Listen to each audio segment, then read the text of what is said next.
अथ श्री शनि वज्र पंजर कवचाम विनियोगः। ओम अस्य श्री शनैश्चर वज्र पंजर कवचस्य कश्यप ऋषिः अनुष्टुप् छन्दः श्री शनैश्चर देवता श्री शनैश्चर प्रीत्यर्थे जपे विनियोगः।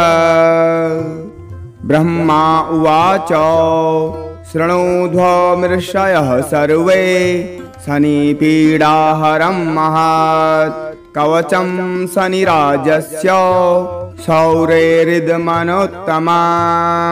कवचं देवतावासं वज्रपञ्जरसंज्ञकां शनैश्चर प्रीतिकरां सर्वसौभाग्यदायकाम्। ओम श्री शनैश्चरः पातु भालं मे सूर्यनन्दनाः नेत्रे छायात्मजः पातु पातु कर्णो यमानुजाः नासामवैवस्वतः पातु मुखं मे भास्करः सदा स्त्रिग्धकण्ठश्च मे कण्ठं भुजौ पातु महाभुजाः स्कन्धौ पातु शनिश्चैव करो पातु शुभप्रदाः वक्षः पातु यं भ्राता कुक्षिं पातु स्थितस्तथा नाभिं गृहपतिः पातु मन्दः पातु कटिं तथा उरुममान्तकः पातु यमो जानो युगं तथा पादौ मन्दगतिः पातु सर्वाङ्गं पातु पिप्पलाः अङ्गोपाङ्गानि सर्वाणि रक्षेन मे सूर्यनन्दनाः इत्येतत् कवचं देव्यां पठेत् सूर्यसुतस्य याः न तस्य जायते पीडा प्रीतो भवति सूर्यजाः व्ययजन्म द्वितीयस्थो मृत्यो स्थानगतोऽपि वा कलत्रस्थो गतो वापि सुप्रीतस्तु सदा शनिः अष्टमस्ते सूर्यसुते व्यये जन्म द्वितीयगे कवचं पठते नित्यं न पीडा जायते क्वचेत् इत्येतत् कवचं देव्यं सौरेर्यन्निर्मितं पुरा द्वादशाष्टमजन्मस्थ दोषान् नाशयते सदा जन्मलग्न स्थितान् दोषान् सर्वान् नाशयते प्रभुः। ब्रह्मा उवाच शृणुध्वमृषयः सर्वे शनिपीडाहरं महत् कवचं शनिराजस्य शौरेरिदमनोत्तमं कवचं देवतावासं वज्रपञ्जरसंज्ञकां शनैश्चर प्रीतिकरां सर्वसौभाग्यदायकाम्। ओम श्री शनैश्चरः पातु भालं मे सूर्यनन्दनाः नेत्रे छायात्मजः पातु पातु कर्णो यमानुजाः नासामवैवस्वतः पातु मुखं मे भास्करः सदा स्त्रिग्धकण्ठश्च मे कण्ठं भुजौ पातु महाभुजाः स्कन्धौ पातु शनिश्चैव करो पातु शुभप्रदाः वक्षः पातु यं भ्राता कुक्षिं पातु स्थितस्तथा नाभिं गृहपतिः पातु मन्दः पातु कटिं तथा उरुममान्तकः पातु यमो जानो युगं तथा पादौ मन्दगतिः पातु सर्वाङ्गं पातु पिप्पलाः अङ्गोपाङ्गानि सर्वाणि रक्षेन मे सूर्यनन्दनाः इत्येतत् कवचं देव्यां पठेत् सूर्यसुतस्य याः न तस्य जायते पीडा प्रीतो भवति सूर्यजाः व्ययजन्म द्वितीयस्थो मृत्यो स्थानगतोऽपि वा कलत्रस्थो गतो वापि सुप्रीतस्तु सदा शनिः अष्टमस्ते सूर्यसुते व्यये जन्म द्वितीयगे कवचं पठते नित्यं न पीडा जायते क्वचेत् इत्येतत् कवचं दिव्यं सौरेर्यन्निर्मितं पुरा द्वादशाष्टमजन्मस्थ दोषान् नाशयते सदा जन्मलग्न स्थितान् दोषान् सर्वान् नाशयते प्रभुः।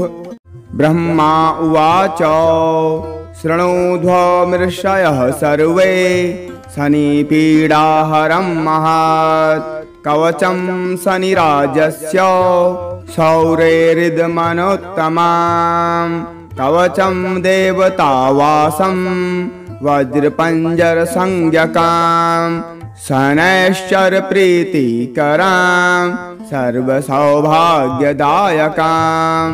ॐ श्री शनैश्चरः पातु भालं मे सूर्यनन्दनः नेत्रे छायात्मजः पातु पातु कर्णो यमानुजः नासामवैवस्वतः पातु मुखं मे भास्करः सदा स्त्रिग्धकण्ठश्च मे कण्ठं भुजौ पातु महाभुजः स्कन्धौ पातु शनिश्चैव करो पातु शुभप्रदाः वक्षः पातु यं भ्राता कुक्षिं पातु स्थितस्तथा नाभिं गृहपतिः पातु मन्दः पातु कटिं तथा उरुममान्तकः पातु यमो जानो युगं तथा पादौ मन्दगतिः पातु सर्वाङ्गं पातु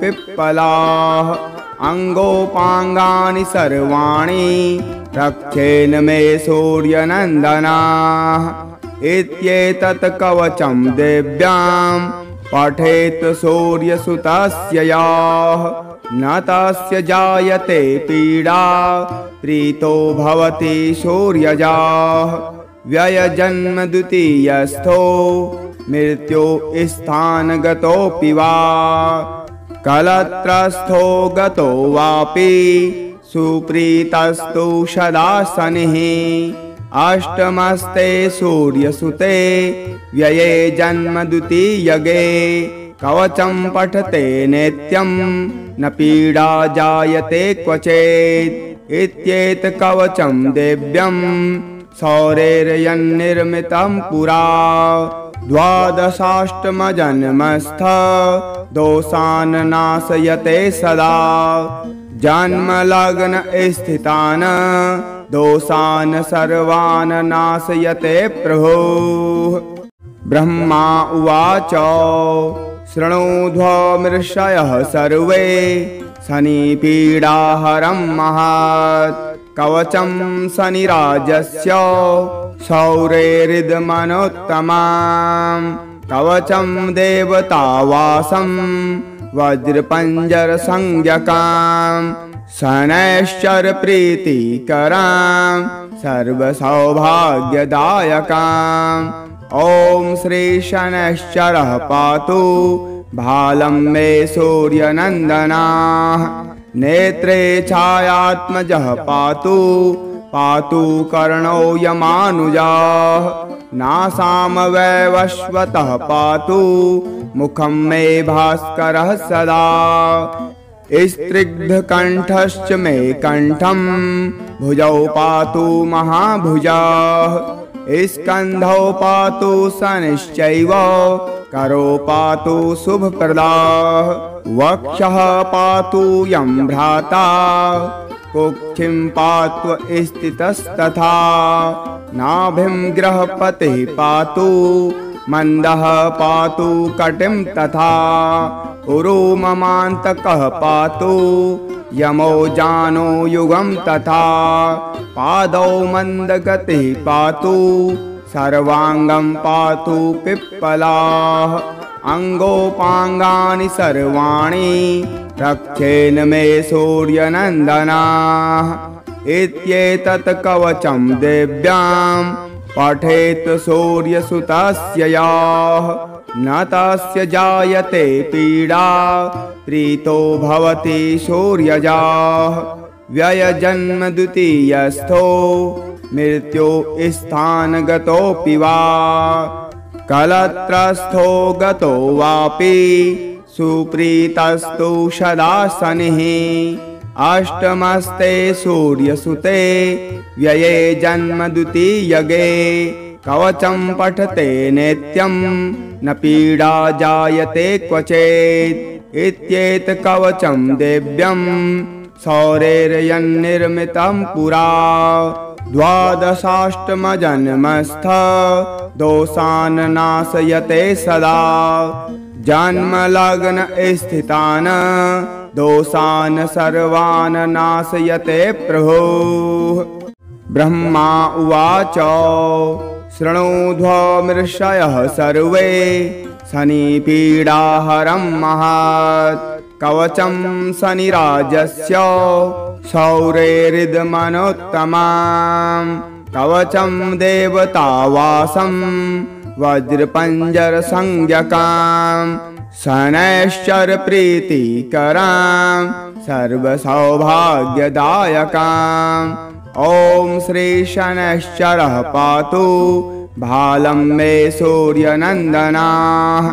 नेत्रे छायात्मजः पातु पातु कर्णो यमानुजाः।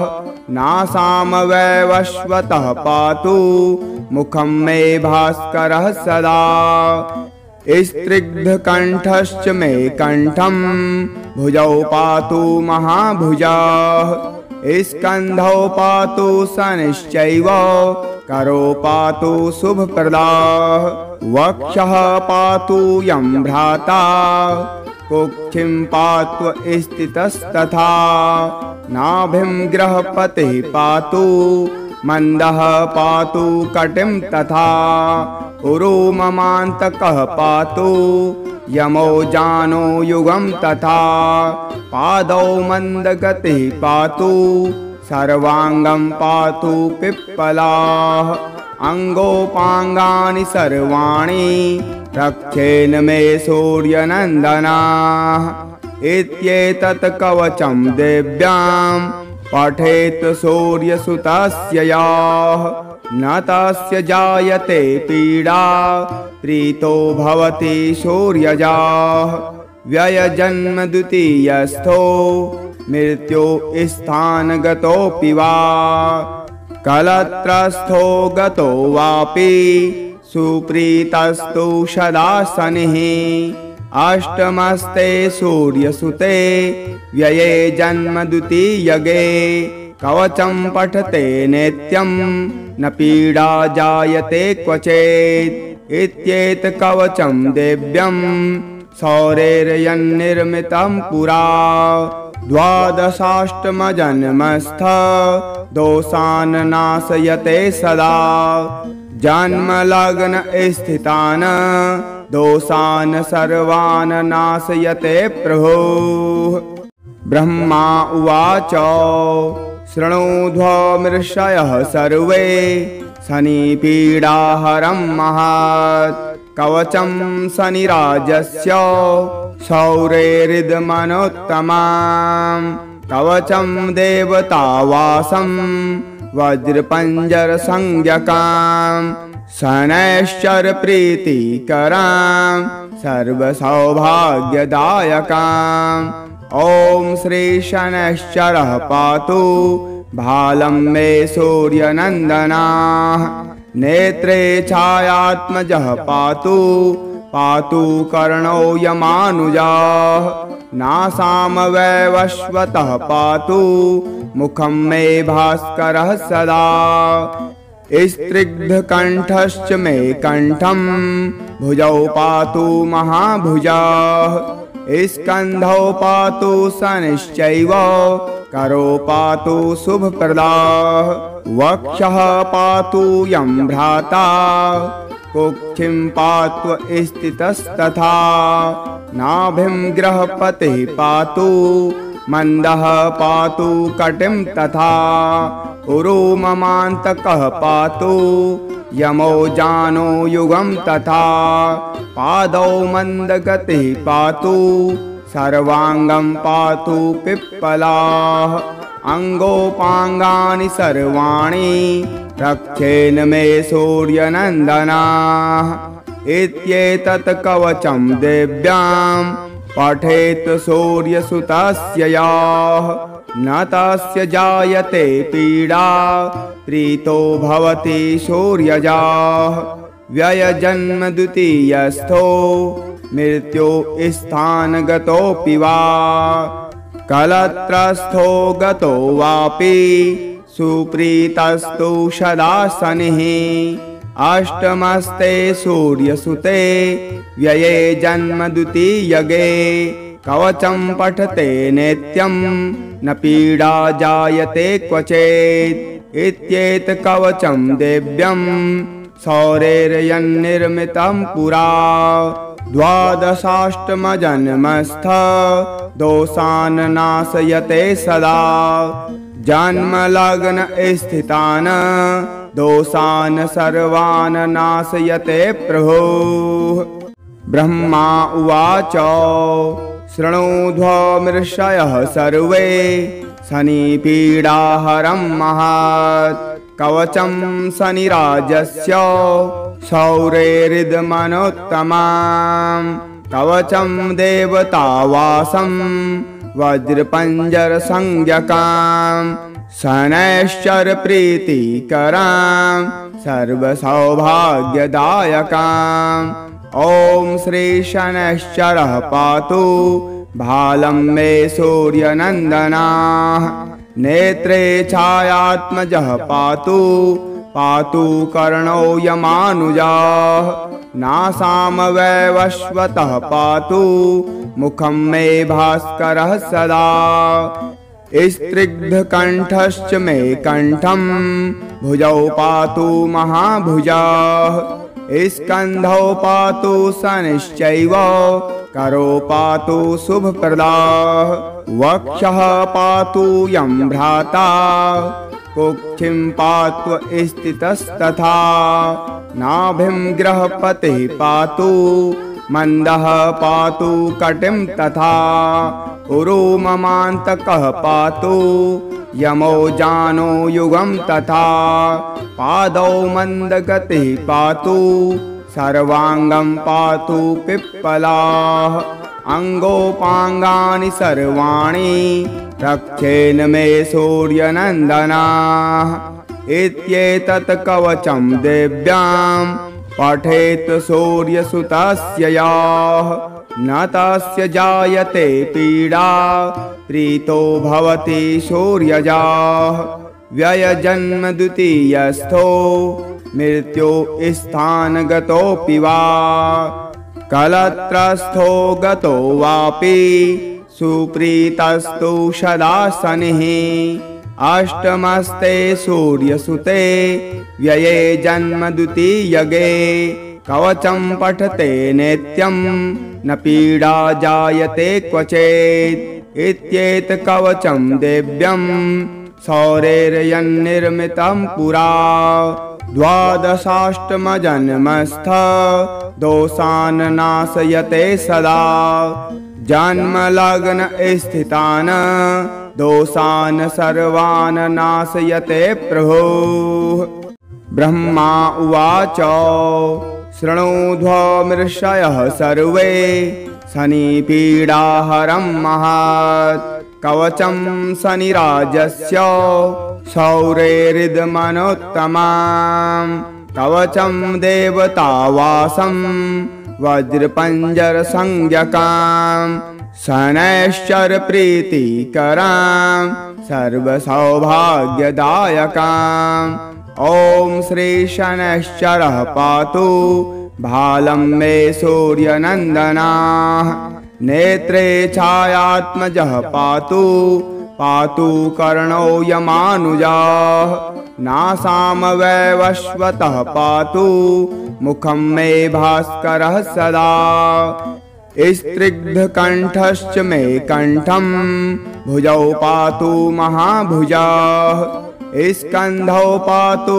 शनिश्चैव करो पातु शुभप्रदाः वक्षः पातु यं भ्राता कुक्षिं पातु स्थितस्तथा नाभिं गृहपतिः पातु मन्दः पातु कटिं तथा उरुममान्तकः पातु यमो जानो युगं तथा पादौ मन्दगतिः पातु सर्वाङ्गं पातु पिप्पलाः अङ्गोपाङ्गानि सर्वाणि रक्षेन मे सूर्यनन्दनाः इत्येतत् कवचं देव्यां पठेत् सूर्यसुतस्य याः न तस्य जायते पीडा प्रीतो भवति सूर्यजाः व्ययजन्म द्वितीयस्थो मृत्यो स्थानगतोऽपि वा कलत्रस्थो गतो वापि सुप्रीतस्तु सदा शनिः अष्टमस्ते सूर्यसुते व्यये जन्म द्वितीयगे कवचं पठते नित्यं न पीडा जायते क्वचेत् इत्येतत् कवचं देव्यं सौरेर्यन्निर्मितं पुरा द्वादशाष्टमजन्मस्थ दोषान् नाशयते सदा जन्मलग्न स्थितान् दोषान् सर्वान् नाशयते प्रभुः ब्रह्मा उवाच शृणुध्वमृषयः सर्वे शनिपीडाहरं महत् कवचं शनिराजस्य शौरेरिदमनोत्तमं कवचं देवतावासं वज्रपञ्जरसंज्ञकां शनैश्चरप्रीतिकरां सर्वसौभाग्यदायकाम् ॐ श्री शनैश्चरः पातु भालं मे सूर्यनन्दनाः नेत्रे छायात्मजः पातु पातु कर्णो यमानुजाः नासामवैवस्वतः पातु मुखं मे भास्करः सदा स्त्रिग्धकण्ठश्च मे कण्ठं भुजौ पातु महाभुजाः स्कन्धौ पातु शनिश्चैव करो पातु शुभप्रदाः वक्षः पातु यं भ्राता कुक्षिं पातु स्थितस्तथा नाभिं गृहपतिः पातु मन्दः पातु कटिं तथा उरुममान्तकः पातु यमो जानो युगं तथा पादौ मन्दगतिः पातु सर्वाङ्गं पातु पिप्पलाः अङ्गोपाङ्गानि सर्वाणि रक्षेन मे सूर्यनन्दनाः इत्येतत् कवचं देव्यां पठेत् सूर्यसुतस्य याः न तस्य जायते पीडा प्रीतो भवति सूर्यजाः व्ययजन्म द्वितीयस्थो मृत्यो स्थानगतोऽपि वा कलत्रस्थो गतो वापि सुप्रीतस्तु सदा शनिः अष्टमस्ते सूर्यसुते व्यये जन्म द्वितीयगे कवचं पठते नित्यं न पीडा जायते क्वचेत् इत्येतत् कवचं देव्यं सौरेर्यन्निर्मितं पुरा द्वादशाष्टमजन्मस्थ दोषान् नाशयते सदा जन्मलग्न स्थितान् दोषान् सर्वान् नाशयते प्रभुः ब्रह्मा उवाच शृणुध्वमृषयः सर्वे शनिपीडाहरं महत् कवचं शनिराजस्य शौरेरिदमनोत्तमं कवचं देवतावासं वज्रपञ्जर संज्ञकां शनैश्चर प्रीतिकरां सर्वसौभाग्यदायकां। ॐ श्री शनैश्चरः पातु भालं मे सूर्यनन्दनाः।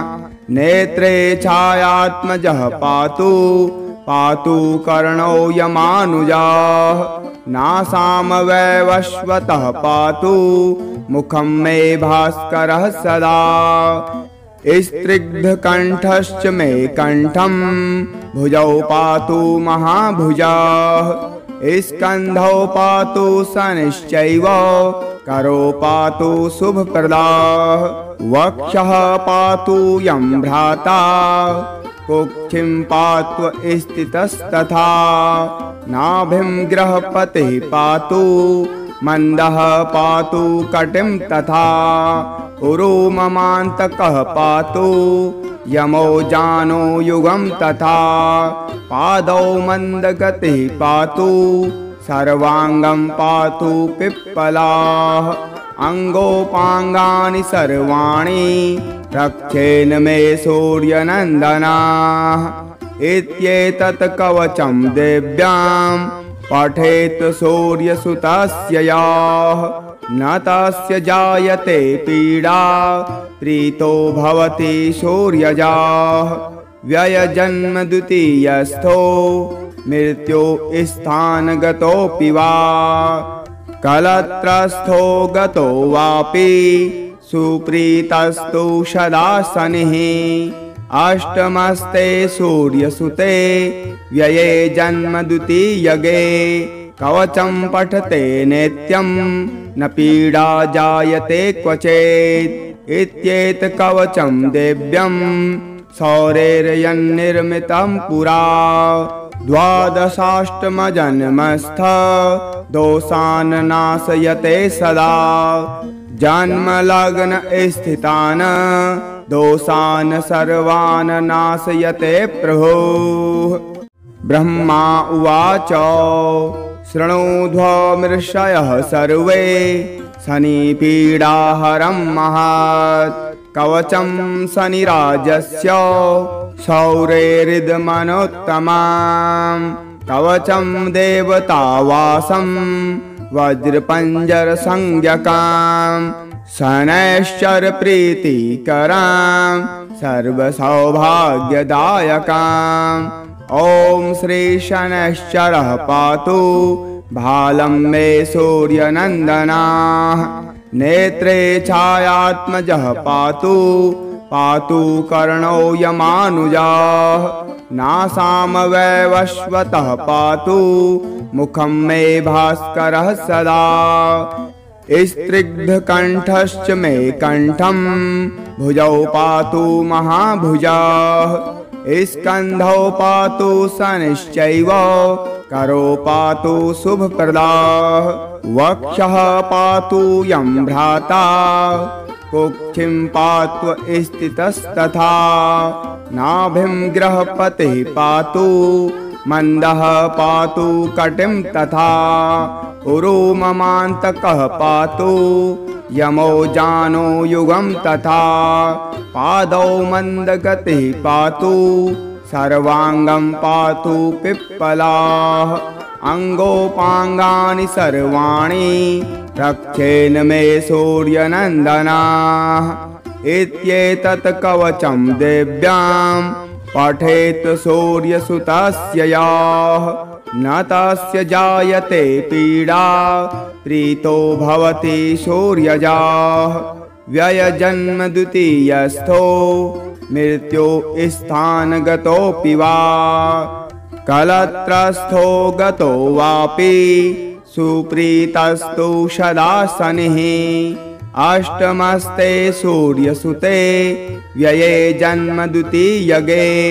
कवचं पठते नित्यं न पीडा जायते क्वचेत्। इत्येतत् कवचं देव्यं सौरेर्यन्निर्मितं पुरा। द्वादशाष्टमजन्मस्थ दोषान् नाशयते सदा। जन्मलग्न स्थितान् दोषान् सर्वान् नाशयते प्रभुः। ब्रह्मा उवाच शृणुध्वमृषयः सर्वे शनिपीडाहरं महत् कवचं शनिराजस्य शौरेरिदमनोत्तमम् कवचं देवतावासं वज्रपञ्जरसंज्ञकाम् शनैश्चरप्रीतिकराम् सर्वसौभाग्यदायकाम्। ॐ श्री शनैश्चरः पातु भालं मे सूर्यनन्दनाः नेत्रे छायात्मजः पातु पातु कर्णो यमानुजाः नासामवैवस्वतः पातु मुखं मे भास्करः सदा स्त्रिग्धकण्ठश्च मे कण्ठं भुजौ पातु महाभुजाः स्कन्धौ पातु शनिश्चैव करो पातु शुभप्रदाः वक्षः पातु यं भ्राता कुक्षिं पातु स्थितस्तथा नाभिं ग्रहपतिः पातु मन्दः पातु कटिं तथा उरुममान्तकः पातु यमो जानो युगं तथा पादौ मन्दगतिः पातु सर्वाङ्गं पातु पिप्पलाः अङ्गोपाङ्गानि सर्वाणि रक्षेन मे सूर्यनन्दनाः इत्येतत् कवचं देव्यां पठेत् सूर्यसुतस्य याः न तस्य जायते पीडा प्रीतो भवति सूर्यजाः व्ययजन्म द्वितीयस्थो मृत्यो स्थानगतोऽपि वा कलत्रस्थो गतो वापि सुप्रीतस्तु सदा शनिः अष्टमस्ते सूर्यसुते व्यये जन्म द्वितीयगे कवचं पठते नित्यं न पीडा जायते क्वचेत् इत्येतत् कवचं देव्यं सौरेर्यन्निर्मितं पुरा द्वादशाष्टमजन्मस्थ दोषान् नाशयते सदा जन्मलग्न स्थितान् दोषान् सर्वान् नाशयते प्रभुः। ब्रह्मा उवाच शृणुध्वमृषयः सर्वे शनिपीडाहरं महत् कवचं शनिराजस्य शौरेरिदमनोत्तमम् कवचं देवतावासं वज्रपञ्जरसंज्ञकाम् शनैश्चरप्रीतिकराम् सर्वसौभाग्यदायकाम्। ॐ श्री शनैश्चरः पातु भालं मे सूर्यनन्दनाः नेत्रे छायात्मजः पातु पातु कर्णो यमानुजाः नासामवैवस्वतः पातु मुखं मे भास्करः सदा स्त्रिग्धकण्ठश्च मे कण्ठं भुजौ पातु महाभुजाः स्कन्धौ पातु शनिश्चैव करो पातु शुभप्रदाः वक्षः पातु यं भ्राता कुक्षिं पातु स्थितस्तथा नाभिं ग्रहपतिः पातु मन्दः पातु कटिं तथा उरुममान्तकः पातु यमो जानो युगं तथा पादौ मन्दगतिः पातु सर्वाङ्गं पातु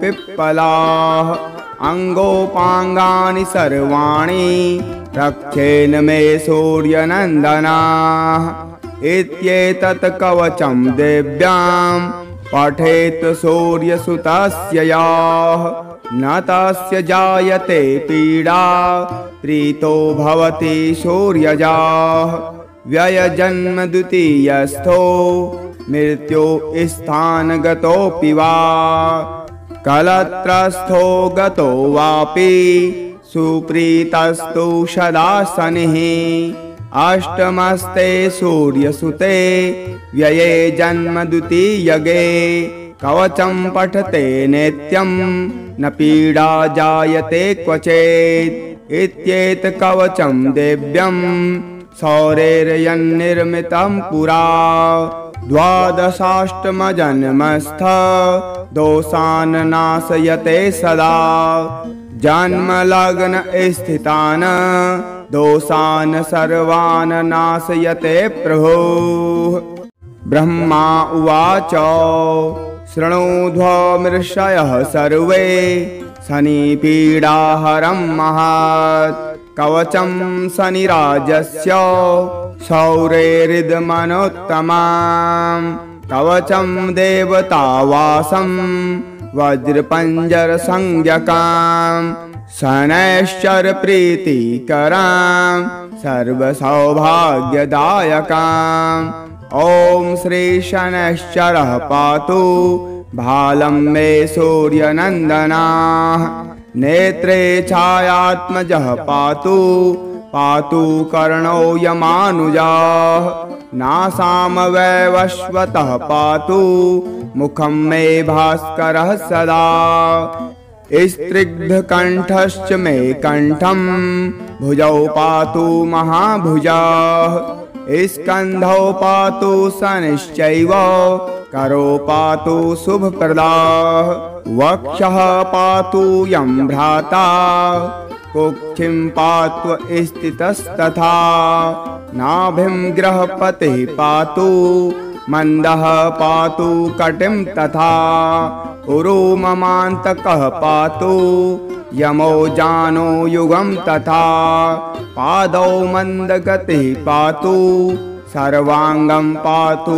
पिप्पलाः अङ्गोपाङ्गानि सर्वाणि रक्षेन मे सूर्यनन्दनाः इत्येतत् कवचं दिव्यां पठेत् सूर्यसुतस्य याः न तस्य जायते पीडा प्रीतो भवति सूर्यजाः व्ययजन्म द्वितीयस्थो मृत्यो स्थानगतोऽपि वा कलत्रस्थो गतो वापि सुप्रीतस्तु सदा शनिः अष्टमस्ते सूर्यसुते व्यये जन्म द्वितीयगे कवचं पठते नित्यं न पीडा जायते क्वचित् इत्येतत् कवचं दिव्यं सौरेर्यन्निर्मितं पुरा द्वादशाष्टमजन्मस्थ दोषान् नाशयते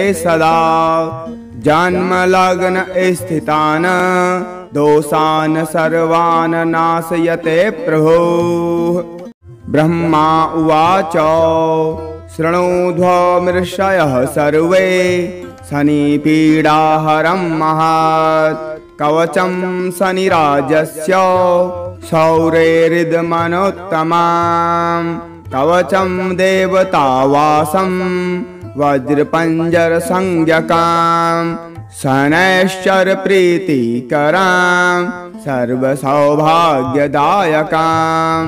ॐ श्री शनैश्चरः पातु भालं मे सूर्यनन्दनः नेत्रे छायात्मजः पातु पातु कर्णो यमानुजः नासां वैवस्वतः पातु मुखं मे भास्करः सदा स्त्रिग्धकण्ठश्च मे कण्ठं भुजौ पातु महाभुजः स्कन्धौ पातु शनिश्चैव करो पातु शुभप्रदाः वक्षः पातु यं भ्राता कुक्षिं पातु स्थितस्तथा नाभिं गृहपतिः पातु मन्दः पातु कटिं तथा उरुममान्तकः पातु यमो जानो युगं तथा पादौ मन्दगतिः पातु सर्वाङ्गं पातु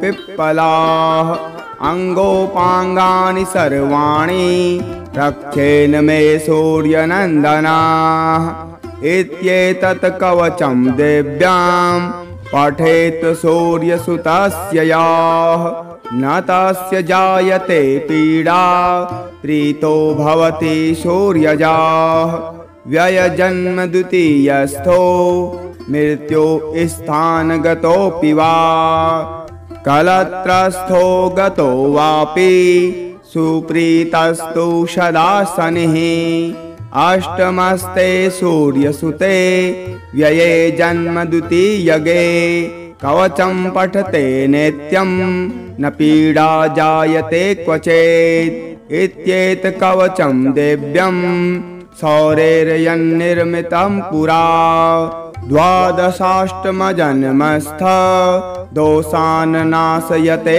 सदा जन्मलग्न स्थितान् दोषान् सर्वान् नाशयते प्रभुः।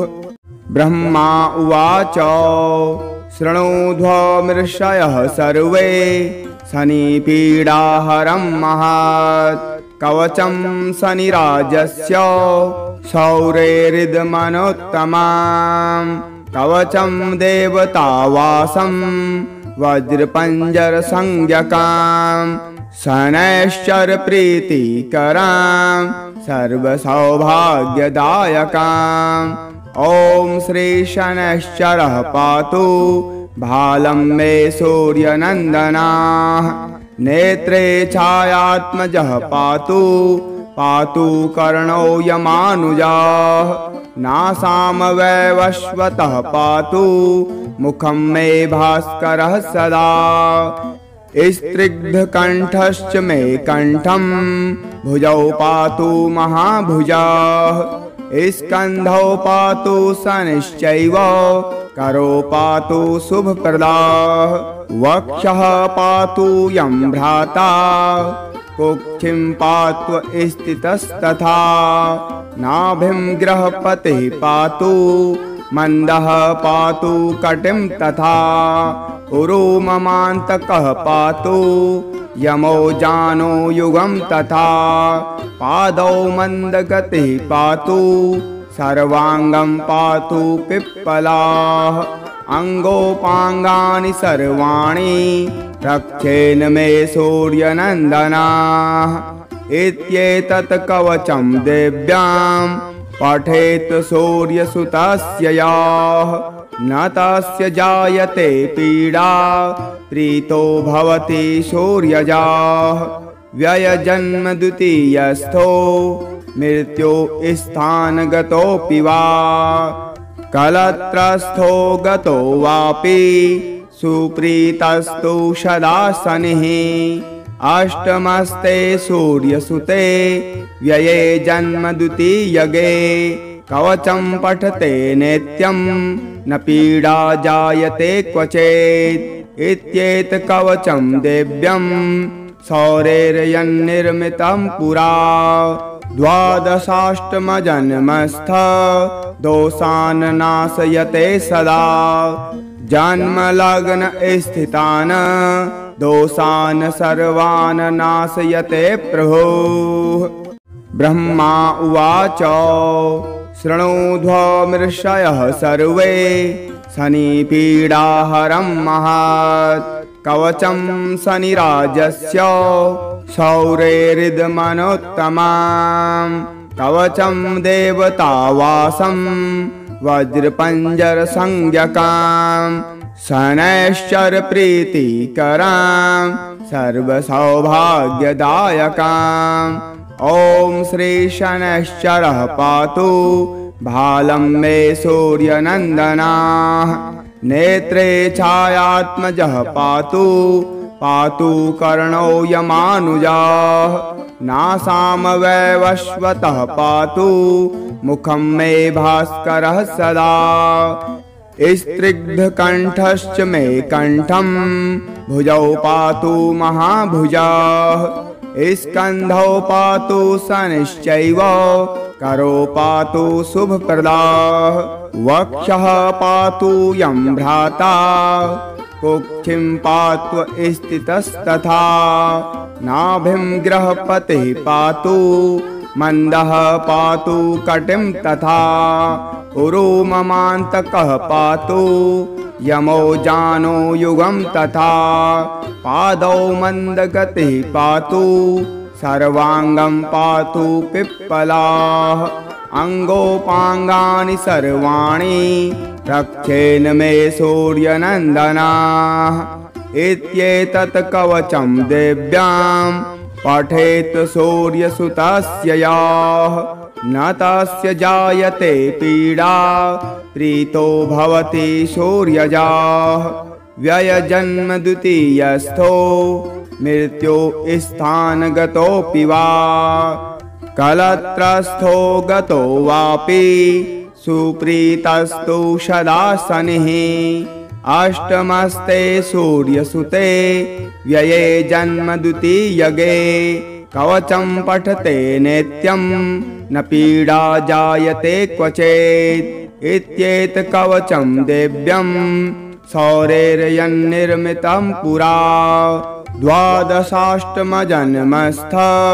दोषान् नाशयते सदा जन्मलग्न स्थितान् दोषान् सर्वान् नाशयते प्रभुः।